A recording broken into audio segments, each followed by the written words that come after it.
Hello,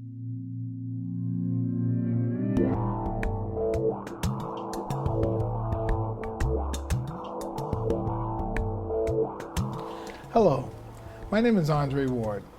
I'm the Associate Vice President of the David Rothenberg Center for Public Policy at the Fortune Society. Welcome to Both Sides of the Bars, a discussion-driven show that examines the legal system from various perspectives, including people most impacted by the criminal legal system. We discuss critical questions about how the current system works, its intersections with social justice, and highlight the efforts that are being made to improve the lives of everyone that is affected by it. We ask you, the viewers, to spread the word about both sides of the bars and share your comments with us on Twitter at @thefortune S-O-C. Today's show is titled Honoring and Serving Veterans 364 Days per Year. Currently, there are 18.2 million veterans in the United States. Gulf War era veterans now account for the largest share of all U.S. veterans, surpassing Vietnam era veterans in 2016. As with population trends overall, the veteran population is predicted to become more racially and ethnically diverse. Between 2016 and 2045, the share of white veterans is expected to drop from 77% to 64%. The share of veterans who are Hispanic is expected to nearly double, as is the share of female veterans, while the share of veterans who are Black is expected to increase from 12% to 16%. November is the month where we dedicate a day specifically to honoring and appreciating the bravery and service of our veterans. But as we continually learn more about the collateral consequences of military experience, I am pressed to ask, are we meeting the needs of our current veteran populations? Could we be doing more? I'm honored to have two extremely knowledgeable experts in this subject matter joining me today, Howard Harris and Deirdre Rice-Reese. Thank you for joining us. How are you feeling today? I'm well, thank you. Thank Great. you for having me. You know, I just want to, I'm really honored to have you all on this show. When you all agreed to be here, I said it's great that we would be able to speak to some of our veterans to talk about these really important issues. Just to give our listening audience some overview and background of our guests here, Deirdre Rice-Reese is an Assistant Vice President of Residential Treatment for Samaritan Daytop Village, where she oversees the veteran and upstate residential treatment programs in Ulster and Dutchess County, and ensures appropriate and quality admissions referrals. Ms. Reese also coordinates outreach to community partners and other referral providers, and provides customer relations and related services to our referral base. And she has nearly 25 experience in social service and management of substance use treatment programs and facilities. And then we have Mr. Howard Harris. And so Howard, he is my colleague and someone who we greatly admire and respect at the Fortune Society. And Howard serves currently as a recovery coach specialist, and he's been doing that for over 3 years or so. Currently, I know that, Howard is enrolled working on getting his CASE Act as it's consistent with his current work as recovery coach specialist. And, you've been in the military. You served as in the Marine Corps for 3 years. And obviously, Ms. Reese served in the Air Force for 6 years. So each of you have a tremendous amount of experience, and we're grateful for your service in the military. Now, I didn't mention that, Ms. Reese, obviously, before a career in social services, you served in the military for 6 years or so. You're a credentialed alcoholism and substance abuse counselor, and you hold a master's degree in public administration as well from Baruch College, and a Bachelor of Professional Studies from Audrey Cohen College. And so you currently serve as the chair of the Cultural Competency Committee for the New York State Association of Substance Abuse Providers. Ms. Reese is married with 1 son and 2 grandchildren, and Mr. Harris is a father, a grandfather, and a great-grandfather. So I want to kind of jump right into this. I think that, when we talk about this idea of our veterans and the access to benefits that they have and the substance use histories that they have, and how all that kind of ties together. I kind of want to talk to us about, listen to us a little about, I know that there are different treatment courts, Deirdre, that are in the States. Talk to us about the treatment courts that exist in the States to service our folk who may have substance use who are veterans, and what is that like for them? Right. So in 2010, maybe a little earlier, Rob Russell out in Buffalo created a Veterans Treatment Court. Mm-hmm. It took off. It spun off 460 around the country. In New York, we have about 60. There's one in almost every county. Mm-hmm. More locally, of course, there is definitely Queens, Manhattan, Bronx, Brooklyn, Staten Island, and Mid-Hudson, which is my area of responsibility for Samaritan Daytop. Veteran treatment courts were developed to help mentor veterans through a process of criminal justice confines, if you would. If they had to navigate a court case for substance abuse treatment and or mental health disorder, Mm-hmm. they would have someone who was familiar, who had the military culture and experience to help them navigate the system. The Bureau of Justice Assistance saw that this worked. There's also the Center for Court of Innovation, Mm-hmm. and so they implemented or re-implemented these veteran treatment courts around the country. One of the things that I've seen is that the veteran treatment courts, though they are helpful, there are few judges that are as prepared to manage the full court. So they may have a track, or there may be a judge that has several different specialty courts under their responsibility. Family treatment court, drug court, mental health court. They all fall under the same individual who might not have a sense of how important the Veterans Treatment Court can be or would be for veterans that are incarcerated. And Howard, I know that you have been, involved in a lot of advocacy work, and your focus is on lifting up some of the issues and policies that impact veterans. And so we know that in April or so, sometime, there was a bill that was passed. That bill was A4 678, the Justice for Our Veterans Act, that was passed. And there's really unique language inside of the bill in and of itself. So on the one hand, I know they're saying about the offering of services and support for veterans, etc. But then there's a clause, except for. Talk to us about that. Talk to us about the bill a little bit, and then this except for. Okay, Andre. First, I want to salute all the veterans this coming Veterans Day. I'll salute you all and thank you for your service. As Deirdre said, Robert Russell, back in 2010 or so, he started these treatment courts.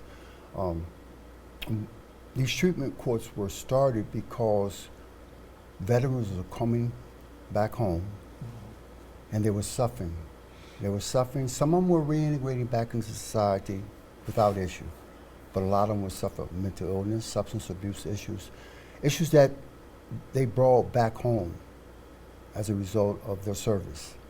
The bill as it stands right now, Andre, it has the exclusionary points in it, all right? By that I mean, as you said, except for. One part of the bill states that service persons with domestic violence are excluded from alternative to incarceration, all right? Meaning they're eligible for mental health, but they will have to receive that mental health within the confines of imprisonment if they're sentenced as such. I don't believe that is the direction that this bill should go. This bill should be inclusive and serve the purpose of being an alternative, all right, whether it's treatment or whether it's mental health or whether it's assisting them in reintegrating back into community with housing, employment, whatever. But it shouldn't exclude any veteran, regardless of the charge or regardless of the discharge status. That's what Honorable Robert Russell had in mind when he started the treatment courts. And, Deirdre, for you, you've been in the field for 20 years or so, doing this work. I'm sure you've come across many people who have served in our military. Talk to us what our listeners about what you've learned, like from some of the veterans coming home. I know Howard mentioned about our folk are returning back from their service, right, or at the theater of war, they return home, and then they have post-traumatic stress disorder, they have different diagnoses. Talk to us about what you've learned, like over 25 years of like engaging the veteran population, particularly those who have had substance use histories. So you've seen an evolution of the type of veterans when they come home, who they are, who's serving, who's not, who's survived it. And of course, I encounter primarily those individuals who have substance use disorders and or mental health disorders. We see a lot of PTSD, a lot of military sexual trauma. In Samaritan Daytop, we have 3 programs for veterans. We serve about 125 at any given time. 25 of them are women, so we have one of the only women's veterans programs. And what I've seen is that we see more affected women, and as you mentioned earlier, the increase in the women population of veterans will continue. And among men, I've seen the PTSD and acknowledgement of MST, where in the past you wouldn't hear men talking about MST, which is military sexual trauma, and having to address that. We've also seen that we had to create a culture of how to speak with veterans when you ask them if they were involved in the military. Not all veterans wanted to say they were a veteran. So years ago we would ask, are you a veteran? Versus, have you ever served in the military? So just that little nuance change allowed a more fluid conversation. I've also seen, just as I said, the demographic change. So right now in New York, more than half of the veterans that live in New York are over 65. So, which is, an anomaly. There's only about 10% of the OEF, OIF, or those individuals that served after 9/11 that are staying in New York and then coming into treatment services, which, is a smaller number. Some of the data suggests that we have to do better at engaging them. And I think many agencies have tried. New York State Department of Veteran Services, or new name, they used to be the Division of Veteran Affairs. New York City has a Veteran Services Division. And we all are kind of grappling with how to address the character of service discharge issue, how to address some of the subtleties of military culture, like, as you said, domestic violence, that could be as a symptom of the PTSD, or it could have been something related to a history prior to their military service. So there's so much. I mean, I could tell you, you talk about 25 years, so sure. Yeah, you've seen a change in the demographic overall, and you've seen a change in how individuals approach treatment or ask for help. Veterans may say, I got this, I don't need this. I'm a survivor, I'm strong, so I won't ask for help. We get more people asking for help or using community-based services. So that I think that's the biggest takeaway. And I want to circle back to the historical piece in a little bit and try to juxtapose that between now and then. But Howard, you were talking about we're talking about the bill, and obviously you feel that there can be some more changes to the bill, right? That can obviously really support and lift up our veterans in a way that's humane, that offers them the treatment that they deserve. So I know there's an amendment that's trying to be pushed or something. Talk to us about the amendment. The amendment is A 4678, all right, and it's Veterans Justice Act. And what we're addressing in there are the things that I spoke about in terms of, no exclusion based on charges, all right? If they're a veteran, they should be considered, all right? And what's the meaning of what a veteran is? A veteran shouldn't be someone who, a veteran should be because of their discharge, whether it's other than honorable, they should still be entitled to participate in these alternative sentences and also in the treatment courts. We want these clauses to be removed, and we want anyone who has served to be able to be included, all right, in meeting their needs. I've had opportunity to visit some of the veteran shelters, and what I see is just, it's terrible.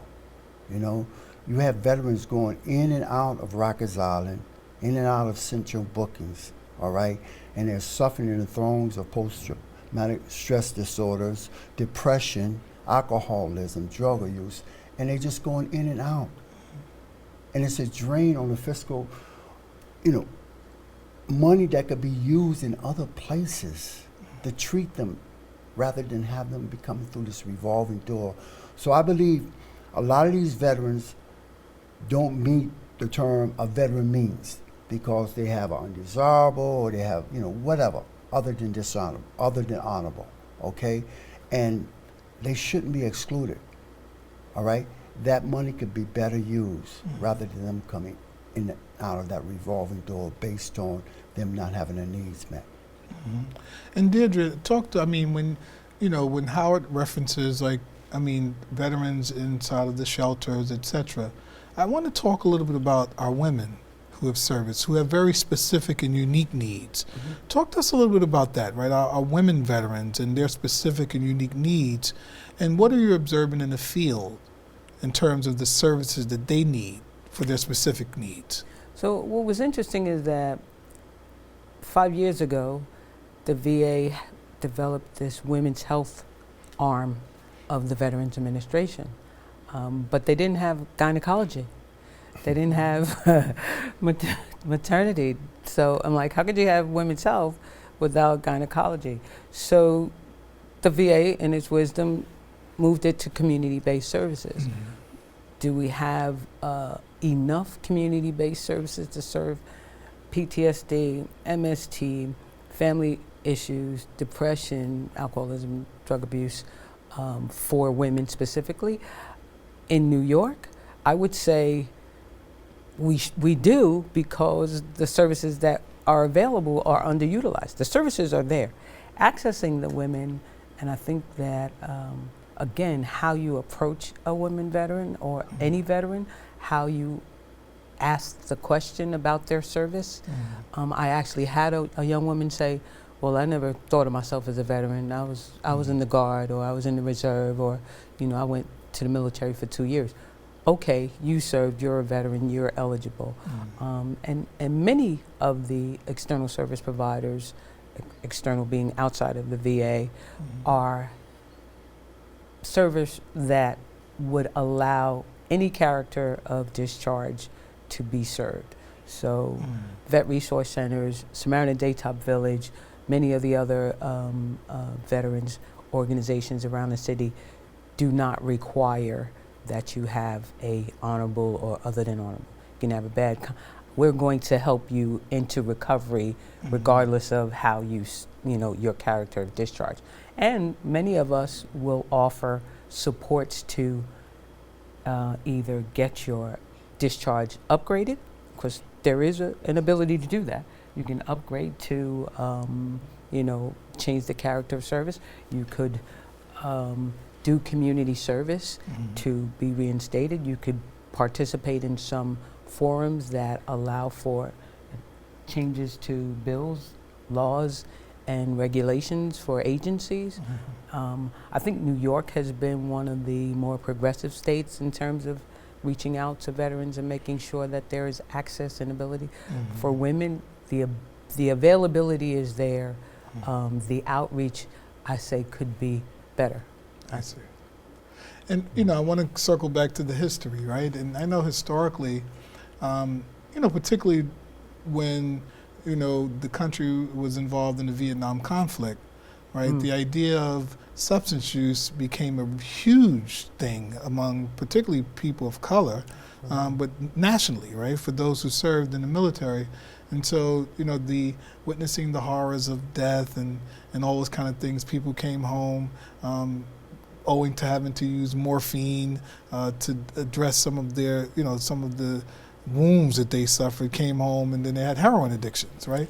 Talk to us. What are you seeing now? Do you see an emergence of that similar kind of pattern where people are serving the country and involved in some of the conflicts of war and coming home and using substances more so than it was back then? What are your observations? Well, as I said, I do advocacy and outreach both, okay? And going into the veteran shelters, the alcohol, substance abuse, and in particular K2, it's a lot of veterans using K2, all right? And I believe more so than not, it's service related in some way. It's service related, okay?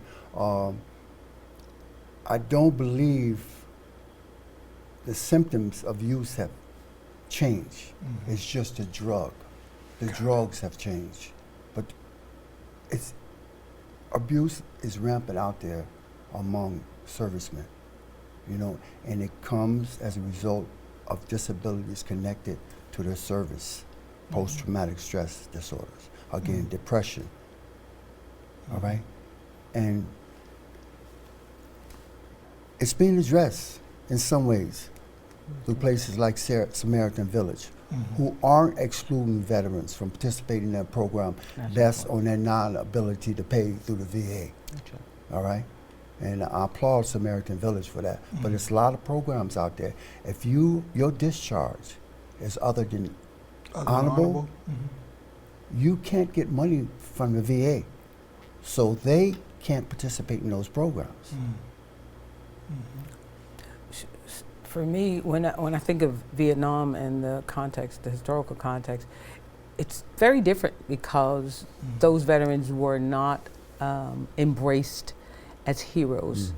They were spit on. They were frowned on when they came back. And those same veterans are some of those 65. They're now aging out, right? Yep. But at least they, praise God for those that are around, they are able to experience a emergence of support from their country, right? Because many of them suffered for a long time, even hiding the fact that they were veterans. And so using heroin, not sometimes for symptoms of a disease, however, sometimes for pain, which now you see the connection to the opioid crisis and how many veterans would become addicted to opioids based on painkiller, based on a symptom of the disease of addiction, and or, just a trend. Like you said, it's just a different drug to address or mask the same problems: grief, loss, trauma, all of those things kind of attribute to why one would use. So the two are different, but certainly some similarities over the years. And we're going to be closing the show, unfortunately, soon. Wow. It goes really quickly, I know, and we'll be sure to get you all back. But I know that, each of you in your lives a certain way have accomplished many things or living a life of contribution, if you will, in different ways. And I know that Howard, you obviously are in school, you're doing a lot of great things at Fortune. You were also featured in the HBO documentary or film. Showtime, I'm sorry. Escape from Dannemora. Yes, That was by directed by Ben Stiller. And I remember seeing you in there, and I said, that's Howard, I know him. It's my colleague. And so you're doing amazing work, but still remaining very much passionate and committed to veterans getting access to the services that they need. And I want everyone to be that way. I would just want to say, to daughters at large, this is your opportunity to get involved with seeing that this bill 4678 is passed. Through the media, social media, speaking to your representatives, and also speaking to veterans, you know, and letting them know, you know, that you care, and talking to them, find out what the gaps are in the services that they're not receiving. Mm-hmm. And Deirdre, I mean, we'll leave the last closing remarks to you, and thank you for joining us in the work that you're doing at Samaritan Daytop Village. I thank you for having us here, both Hal and myself, especially at a time where, you know, veterans get acknowledged at a certain point of year. So we're coming into that time, and I'm just happy to have served my country. I'm blessed to be able to continue to serve veterans by working through Samaritan Daytop. And to any women veteran out there, if you ever need us, any service, please reach out. We lose too many of our women. To any veteran ever, never consider suicide. It's not something that you need to do. We can help you get to a new life. It's about recovery. It's about change. It's about, you know, strength. It's about endurance, and we never leave a veteran behind. And on behalf of the Fortune Society, we thank you so much for joining both sides of the bars. You know, I just want to say that, you know, this has been a thought-provoking discussion. Thank you both. I want to thank you to the viewers for tuning in. And if you're interested in finding out more about the Fortune Society, please check us out on the web at fortunesociety.org. That's fortunesociety.org, or on Facebook by typing in the Fortune Society. This is Andre Ward, and I appreciate you joining us as we critically look at both sides of the bars.